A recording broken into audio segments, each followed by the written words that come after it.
And almost immediately she's taken into Pharaoh's house. And Pharaoh does what is Egyptian culture.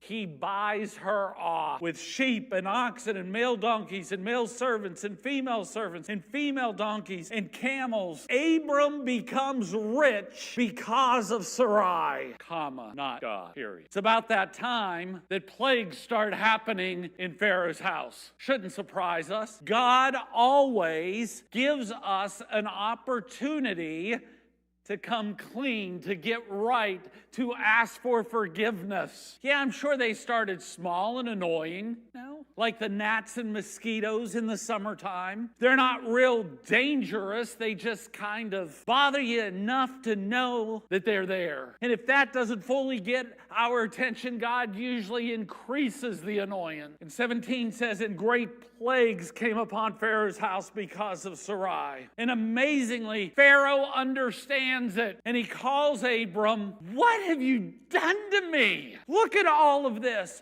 All these problems because of you. Why didn't you tell me she was your wife? We have someone who does not follow Yahweh being more righteous than the Yahweh follower. Unfortunately, that sometimes happens in our culture as well. What a smack between the eyes. Now, Pharaoh seems to take the high road here. Pharaoh would have had a whole host of options available to him. I mean, think about it. This foreigner comes into his land and causes problems in his household. He could have him jailed. He could have him beaten. Goodness, he could have him killed. But what does Pharaoh do? He gets some of his men. He looks at Abram and says, here's your wife, Sarai. Get out. Now, that seems like a very generous option, just throwing them out. In our terms, their visas have been removed. You know, I think there's a lot more that lies behind it. Pharaoh has seen